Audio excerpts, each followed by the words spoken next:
मुक्त हो जाओगे, न काम तुम्हें अधीन कर पाएगा, न पाप अधीन कर पाएगा, परमानंद में डूब जाओगे। केवल प्रभु के लिए कर्म करो। ये अगरबत्ती, धूप बत्ती, आरती, पूजा, प्रभु को अपना नहीं माना तो ये थोड़ा शुभ कर्म बन गया, बस। ये तुम्हारा प्रायश्चित नहीं होगा। जो तुमने अधर्माचरण के अगरबत्ती धूप बत्ती से खत्म होने वाले नहीं हैं, उनके लिए तुम्हें नाम जप करना पड़ेगा, नाम कीर्तन करना पड़ेगा। नाम कीर्तनम यस्य सर्व पाप प्रणाशनम, समस्त पापों का नाश करने में समर्थ है। राधा राधा राधा, कृष्ण कृष्ण कृष्ण, गोविंद गोविंद गोविंद। भगवन नाम, अगर भगवन नाम का आप निरंतर जप करने लगे तो आप स्वयं तर जाएंगे और लोगों को तार देंगे। मम भक्तियुक्तो भुवनम पुनात सतरति सतरति सा लोकान तारयति। जो भी कर्म कर रहे हो वो भगवान के लिए भावना करो, उस कर्म को भगवान को समर्पित करो, तो तुमसे पापाचरण नहीं होगा। जो पापाचरण हो गए हैं, 10 मिनट केवल बैठ करके अपने घर में ही ताली बजा के, मंजीरा लेकर के, इसे नाटक मत समझो, आडंबर मत समझो। नहीं, जो आडंबर और नाटक किए हैं ना, वो जब अपना नाटक फैलाएंगे तो तुम उस नाटक से निकल नहीं पाओगे। माया का नाटक है। भगवान नाम कीर्तन, ये जो लोग कहते हैं ना कि भगवान तो हृदय में बैठे, दिखावे की क्या जरूरत है। अगर इतना बोध हो चुका है भगवान हृदय में बैठे, तब तो आप सिद्ध हो गए। केवल वाणी से बोल रहे हो, मन मानी आचरण कर रहे हो, दुर्गति को प्राप्त हो रहे हो, तो है ना सबके हृदय अछत विकारी, पर सकल जीव जग दीन दुखारी। सबके हृदय में बैठा है, पर दुर्दशा रोक रहा है क्या वो? क्यों? क्योंकि तुम केवल बातों से कहते हो तो सबके हृदय में बैठा है। ऐसा अनुभव किया? अगर ऐसा अनुभव किया तो व्यभिचार किसके साथ करते हो, चोरी किसकी करते हो, हिंसा की, कपट किससे, द्वेष किससे? बस केवल बातों से बात नहीं बनती। ये कर्म बातों से नष्ट नहीं होता, इसके लिए अनुष्ठान करना होगा नाम का। चाहे जैसी परिस्थिति हो, चाहे जो हो, जैसे भी हो, तुम्हारा मंगल होगा। अहोबत स्वपचतो गरीयान यज्जिभ्यागे वर्तते नाम तुभ्यम। वो नीच आचरण करने वाला, अभक्ष पदार्थ खाने वाला भी यदि भगवान नाम उच्चारण करता है तो परम पावन हो जाता। अहो, आश्चर्य की बात! बड़े बड़े प्रायश्चित जिसे पावन नहीं कर सकते, भगवान नाम उसे पावन कर देता है। जय शीत हरिवंश विचार के मनुज देह गुरु शरण गही, सकई तो सब पर पंच तजी कृष्ण कृष्ण गोविंद कही। कृष्ण कृष्ण गोविंद क्या जाता है? हम तो ये नहीं कह रहे कि तुम नहा के जपो, तुम ऐसा को, जैसे हो, जहां हो, गोविंद गोविंद, राधा राधा राधा वल्लभ श्री हरिवंश, तुम पावन हो जाओगे प्यारे। तुम्हारी दुर्गति, तुम्हारी विपत्ति, तुम्हारी उन्नति में जो बाधक कर्म है उनको नष्ट करो। किसी से भीख मांगने की जरूरत नहीं, कृपा की। अगर नाम जप नहीं तो कहीं भी भाग के चले जाओ, देख लो तुम्हें क्या मिलता है। नाम जप करो, तुम स्वयं देने वाले बन जाओगे। मांगना मिट जाएगा जन्म जन्म का। विश्वास करो, जैसे भी हो। नहीं छोड़ पा रहे गंदी बातें, शुरू करो। नाम को तो अंदर लाओ, वो तुम्हें इतनी सामर्थ्य देगा, सब छूट जाएगा, सब छूट जाएगा। विश्वास करो। आज तक जितने बड़े बड़े ऊंचाई के पद पर पहुंचे हुए महात्मा हैं, सबके मूल में नाम पाया गया। निरंतर नाम जप, निरंतर अभ्यास करने से होता है। विश्वास करो, इसके बराबर न तीर्थ याटन है, न कोई अन्य साधन है। नाम कलयुग केवल नाम आधारा, सुमिर सुमिर नर उतर ही पारा। जिसने नाम का आश्रय ले लिया महासुखी हो गया। पर जब तक तुम्हारे पाप कर्म भस्म नहीं होते, तब तक तुम्हें आनंद नहीं मिलेगा।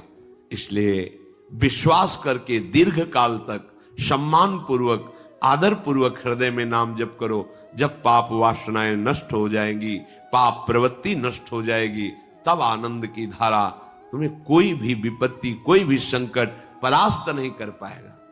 प्रश्न होता है कि हम बहुत प्रयास करते पर सफलता नहीं मिलती। प्रयास को कहते हैं पुरुषार्थ, और सफलता नहीं मिली उसको कहते हैं प्रारब्ध। कभी कभी प्रारब्ध बहुत जोर का होता है, जो बड़े बड़े ऋषि मुनियों के ऊपर भी हावी हो जाता है।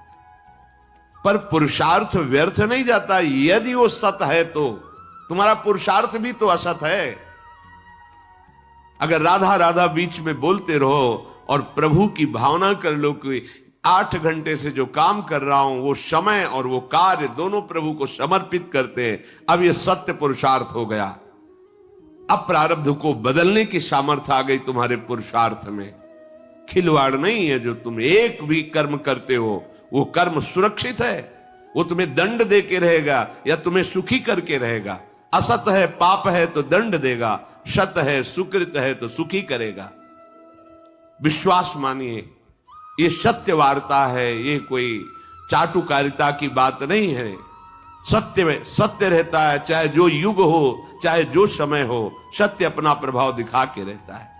इसलिए भगवान का आदेश है, तुम्हारा जीवन भगवत प्राप्ति के लिए, आनंद में डूबने के लिए, मस्त होने के लिए मिला है। ये मस्ती नशा में नहीं है, ये मस्ती दूसरों के शरीर का मांस खाने में नहीं है, ये मस्ती दूसरों की हिंसा व्यभिचार इसमें नहीं है। मस्ती है स्वात्मानंद की। जब कोई चाह नहीं, कोई परवाह नहीं, मृत्यु भी एक खिलौना लगने लगे, उसे मस्ती कहते हैं। वो मस्ती आती है भगवान नाम जप से। शुद्ध ज्ञान का प्रकाश हुआ, मरने का भय खत्म हो गया, क्योंकि शरीर राग नष्ट हो गया। इसलिए सावधान होकर जो जहां जैसी भी परिस्थिति में हो, भगवान नाम सदैव अपने पास रखो। राधा राधा, कृष्ण कृष्ण, गोविंद गोविंद। देख लेना, निहाल हो जाओगे, निहाल हो जाओगे, मस्त हो जाओगे। हमारी बात मान लो, हमारी प्रार्थना मान लो, कुछ इसमें नहीं लगता। इसमें न पैसा देने की बात कर रहे, ना कोई संयम नियम की बात कर रहे। जैसे बने, मन नहीं लगता, मत लगने दो, ये बड़ा दुष्ट है। ये लगता है हमें दुर्गति कराने के लिए। अगर इसकी हां में हां मिलाओगे तो ऐसे निंदनीय कर्म कराता है, घृणा होती है अपने मन से। देखो ना, झांक के देखो ना मन को, कभी ये तृप्त नहीं हुआ। वही गंदी बात, वही गंदा चिंतन, वही गंदे आचरण की प्रेरणा। इस दुष्ट को मित्र मानते हो, ऐसे मन को। जो हमारा खास दुश्मन है वो मन है। वासनाओं में फंसा हुआ, वासनाओं की प्रेरणा करने वाला दुश्मन मन है। इस मन को डंडे से मारो। डंडा है हरिनाम। जितना जपोगे मन उतना ही सावधान रहेगा। कृष्ण कृष्ण, गोविंद गोविंद गोविंद, निरंतर रटन करो। राधा राधा राधा। क्या जाता है? जिह्वा से नाम उच्चारण कर रहे, शरीर से अच्छे कर्म कर रहे हैं, विचार अपने आप पावन होने लगेंगे। विचार पावन हुआ तो महात्मा हो गया, चाहे वो गृहस्थ हो, चाहे वो विरक्त हो। तो ध्यान दीजिए, हमारे पुरुषार्थ को प्रबल करने वाला और प्रारब्ध को नष्ट करने वाला एक ही महान समर्थ है, भगवान नाम। इसके सामने कोई साधन बराबरी नहीं कर सकता। ये महामहिम नाम भगवान का है, भगवान को भी अधीन करने की सामर्थ्य रखता है। ये जो निकृष्ट भाव बैठा हुआ है, बेटी हुई उदास हो गए, लड़का हुआ थाली बजाओ, घंटा बजाओ, जिससे बहुत बड़ा, बिल्कुल ठीक नहीं है। ये बेटा होता किससे है? बेटी से ही होता है। तुम किससे हुए हो? किसी मां से हुए हो। वो क्या थी? किसी की बेटी ही थी। कैसी मूर्खता छा गई है, गर्भस्थ बेटी की कोई परवाह न करके उसको, ये क्या है? कितने राक्षस वृत्ति में आ गए हैं हमारी। राक्षस भी अपने बच्चों को नहीं खाते। कितनी राक्षसी बुद्धि। हम सुंदर दिखना चाहते हैं, समाज में सम्मान पाना चाहते हैं, और पाप कर्म कैसा? बेटी है गर्भ में, हत्या करा दो, नहीं चाहिए। बेटा कहां से पैदा होगा? वो किसी की बेटी से ही तो पैदा हो रहा है। कैसी मूढ़ता छा जाती है। वैसे भी शास्त्र में स्त्री हत्या करना बहुत बड़ा महापाप कहा गया है। फिर भ्रूण हत्या, गर्भ हत्या, गर्भस्थ शिशु की, उसमें भी कन्या, सर्वनाश। इसके बाद फिर रोते हैं, हमने कौन सा पाप किया, भगवान ने हमारा पुत्र छीन लिया। कौन सा? सदगृहस्थ कहलाते हैं, गर्भ से चलते हैं और गर्भस्थ शिशु की हत्या करते हैं। मान जाओ, ना सत्संग सुन रहे हो, ना शास्त्र स्वाध्याय कर रहे हो, इसलिए तुम्हें पता नहीं कि तुम कौन सा पाप कर रहे हो। ऐसे ये पाप, कुछ पाप ऐसे हैं जिनको वज्र की लीक कहा गया। वज्र की लीक में मिटाल नहीं सकते, तुम्हें भोगना पड़ेगा। जो गृहस्थ है और संतान नहीं है, उस जीवन को सार्थक करने के लिए अपने गृहस्थ जीवन का त्याग करो, तीर्थ धाम कहीं वास की व्यवस्था करो और दोनों मिलकर भजन करो, अपने शरीर को पूरा करो, तो जीवन सार्थक हो जाएगा। अगर गृहस्थ है, संतान है, पढ़ाओ लिखाओ, उसको उसी योग्य करो जैसे तुम्हारे माता पिता ने किया है, तो तुम उस ऋण से मुक्त हो जाओगे। और फिर भी भजन करो, भजन ही तुम्हें भगवान की प्राप्ति कराएगा। दूसरा, जो अपने धर्म से भ्रष्ट हो चुका है, उसका जीवन व्यर्थ है। आपका एक धर्म है, सबसे पहला धर्म है मनुष्य धर्म। मनुष्य का क्या कर्तव्य है? अपने प्राणों का भी बलिदान देकर दूसरे की रक्षा करना, और यहां अपने मन को सुख पहुंचाने के लिए दूसरे की हत्या कर देना। कैसा राक्षसी भाव वृत्तियों में आ गया। देखो, अगर कोई माता बहन एकांत मिल जाए तो बस राक्षस जैसे टूट पड़ते हैं, ऐसे स्वभाव, मार दो, जला दो, काट दो। बड़ी दुर्गति होगी, देख लेना, यहां भी होगी। छुपा के भी कर लो, तब कर्म प्रकाशित होगा। जब तुम अपराध नहीं करोगे, अपराध नहीं करोगे, तब वो अपराध तुम्हें फंसाएगा और जीवन भर रुलाएगा। मरने के बाद नर्क मिलेगा। नर्क माने बड़ी जेल है, वो बड़ी जेल, ये छोटी जेल है। जैसे बड़े अपराधियों को बड़ी जेलों में भेजा जाता है, तो विश्व ब्रह्मांड की सबसे बड़ी जेल और वहां के सबसे बड़े जेलर यमराज, वहां दंड मिलता है। आप ऐसा ना सोचिए कि ये सब गप है। गांव में जैसे बात करे तो लगता है गप है, जब जेल हो आते हैं ना तो कहते हैं। एक गांव में मिले थे, कहा था कि अगर रोज 5 जूता कोई गांव में हमें मारे तो हम उसे सह लेंगे, लेकिन दोबारा जेल जाने वाला आचरण नहीं करेंगे। दिखा रहे थे कि देखो कैसे कैसे कष्ट वहां के कैदी भी मारते हैं जो बहुत पुराने हो गए हैं, वो हमको अनुशासन में रखते हैं। ऐसा ऐसा कितना कष्ट। अब वो गया ना तो भोगा, अब माया के कारण स्मृति नष्ट हो गई नहीं, सैकड़ों बार अपने भी भोग के आ रहे हैं नरक। दूसरे, उसका जीवन नष्ट है जो धर्म का त्याग कर चुका है। तुम पिता माता से प्रकट हुए, तुम्हारा धर्म है माता पिता की सेवा करना। वयोवृद्ध बेचारे माता पिता उठने बैठने में असमर्थ हैं, आप पैसे कमाने के लिए अपनी बहुली निकल गए, अब वो कष्ट भोग रहे हैं। ना उनको देखना है, ना उनकी व्यवस्था करना है, मरने दो तो ठीक है। तुम्हें जब परिणाम आएगा तब तुम भी तो बनोगे ना वृद्ध, तब तुम्हें पता चलेगा। अवश्य में भोक्तव्यम कृतम कर्म शुभाशु। होश में, माता पिता सबसे पहले भगवान हैं यदि आप गृहस्थ हैं तो। अगर आप बाल्यावस्था से भगवान के मार्ग का अनुसरण कर रहे हैं तो फिर भगवान प्रणत कुटुंब पाल रघुराई, भगवान व्यवस्था कर देते हैं। वैराग्य मार्ग में लौटकर पीछे नहीं देखा जाता। हमारे भगवान के अवतार मानेंगे महाप्रभु चैतन्य देव, नवयुति विष्णु प्रिया जी माता सची छोड़ के चल दिए। आद्य गुरु भगवान शंकराचार्य भगवान के अवतार मां केवल छोड़ के चल दिया। भगवान के मार्ग में यदि ऐसे चले तो भगवान संभाल लेते हो, परम पद मिलता है 21 पीढ़ियों को। मां तो बिल्कुल नजदीक है, 21 पीढ़ियों को भगवत प्राप्ति हो जाती है।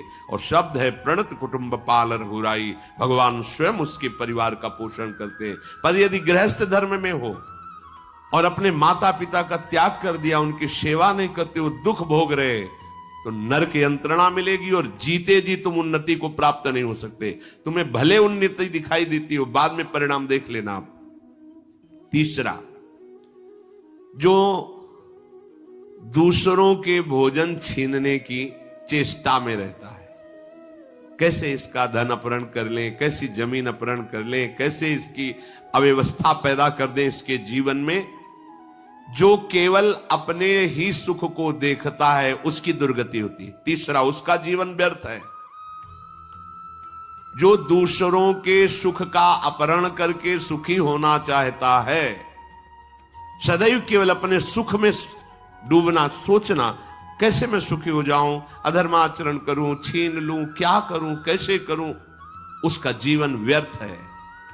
और चौथा, जो आए हुए साधु महात्मा अतिथि का अनादर कर देता है, अपमान कर देता है, सारे सुकृत नष्ट हो जाते हैं।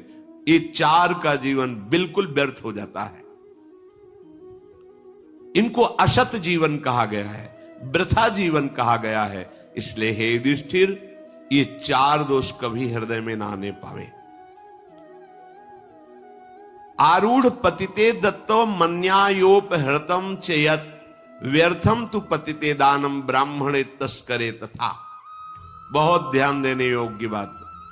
जो वानप्रस्थ या विरक्त भाव संन्यास ले लेते हैं और कुछ वर्ष चलने के बाद मैं तो इस पे नहीं चल पाऊंगा लौट जाते, उन्हें घोर नरक की प्राप्ति होती है। कुछ भी कर लो, ये भारी अपराध तुम्हें नरक की प्राप्ति कराएगा। मार्कंडेय जी महाराज युधिष्ठिर को उपदेश कर रहे हैं। एक बार एक सन्यासी जी ने कहा था कि हमने गुरुजनों से सुना है कि यदि वचन से संकल्प ले ले कि बस अब कुछ महीने बाद हम सन्यास ले लेंगे और विरक्त होकर भगवान का भजन करेंगे, और यदि वो ऐसा नहीं करता तो उसे चंद्रायण व्रत रहना चाहिए, तब उस पाप से मुक्त होगा। चंद्रायण व्रत कहते हैं प्रतिपदा को 1 ग्रास, द्वितीया को 2 ग्रास और अमावस्या को 15 ग्रास, फिर नीचे घटाते चले जाओ 14, 13, 12, 11 ऐसे पूर्णिमा को पूर्ण 1 महीने से उपवास रहने से हम सन्यास लेंगे। इस बात के अपराध का उसको सन्यास लिया नहीं, केवल घोषणा कर दी थी। और जो सन्यास ले लिया या वानप्रस्थ, वानप्रस्थ कहते हैं पत्नी के सहित विरक्त होकर भजन करना। गृहस्थ में थे, अब निर्णय कर लिया कि अब आजीवन हम ब्रह्मचर्य रहेंगे और भगवान का भजन करेंगे, धाम तीर्थ वन आदि में रहकर वो जीवन में दोनों भजन करके भगवान की प्राप्ति में लगा, उन्हें वानप्रस्थ कहते हैं। सन्यास जो पूर्णतया वैराग्यवान होकर केवल भगवान के आश्रित जीवन। सन्यास मार्ग में माता पिता परिवार का दिया हुआ कुछ स्वीकार नहीं किया जाता, उनके द्वारा भरण पोषण नहीं स्वीकार किया जाता। अगर स्वीकार करता है अपने धर्म से भ्रष्ट हो जाता है। ये मनमानी आचरण, न शास्त्र स्वाध्याय है न सत्संग में श्रद्धा है। मनमानी आचरण से अध्यात्म मार्ग प्रकाशित नहीं होता। जिसने सन्यास ले लिया और वो फिर गृहस्थ में लौट जाता है, अब हमसे तो होने वाला नहीं, तो उसे आरूढ़ पतित कहते हैं। आरूढ़ पतिते दत्तो मन्यानयोपहृतम चेयत, उसको दुर्गति प्राप्त होती है। इसलिए होश में, ये मार्ग ऐसा नहीं अब हमारा मन नहीं लगता, अरे अहो भाग्य है कि तुम्हारे भाग्य से विषय भोग मिटा दिया भगवान ने, तुम्हें परमार्थ का मार्ग दे दिया। जिसको छोड़ना कठिन है भगवान ने उसे काट दिया, चलो मेरे मार्ग में चलो। हम मनमानी आचरण नहीं, बिल्कुल नहीं।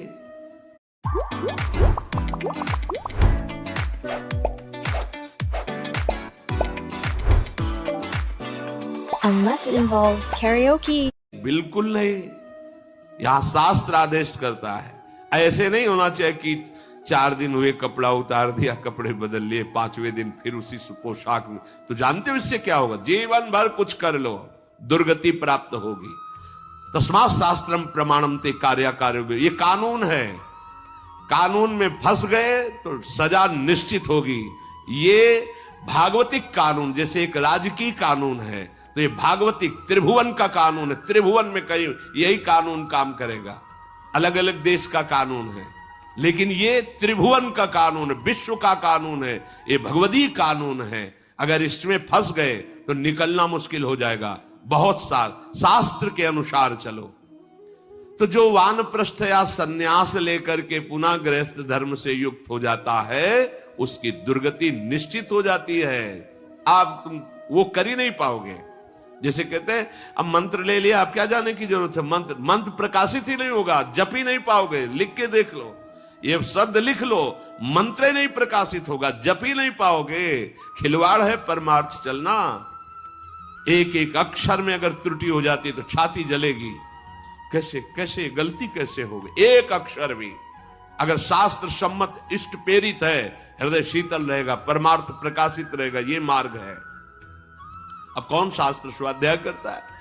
कहां में सत्य चर्चा सुनने को मिलती है? भगवत कृपा है जो सुनने को मिल रही, इसको हृदय में धारण करो।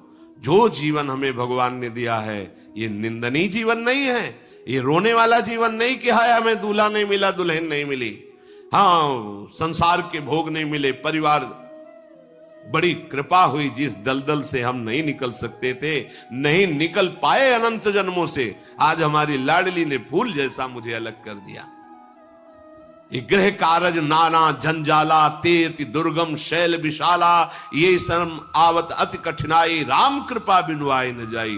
भगवान ने तुम पर कृपा की, तुम्हें नाचना चाहिए कि रोना चाहिए? विषयों को देख देख कर जलते हो, भोगने की लालसा रखते हो, कैसा जीवन, व्यर्थ जीवन। बिल्कुल नहीं, सावधान, तुम्हारा जीवन भगवान के लिए, तुम्हारे भाग्य में श्री जी लिख दी गई है। आह, हमें नाचना चाहिए। हमारे भाग्य को बदलकर प्रभु ने अपना चरणारविंद, अपना धाम, अपना नाम, अपनी सेवा दे दी।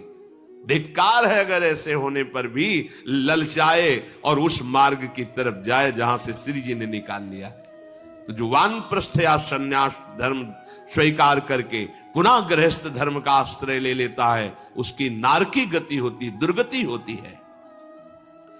और जो पापाचरण करके, अन्याय से, अधर्म से छीन झपट करके धन, और सोचता है उसमें कुछ दान कर देंगे, जैसे किसी ने प्रश्न किया था ब्लैक और व्हाइट, कि अब हम तो ब्लैक और व्हाइट का मतलब काला और सफेद समझते हैं, तो काला धन का मतलब होता होगा अधर्माचरण या जो राजकीय विभाग से पास ना हो, उसे ही काला धन कहते होंगे।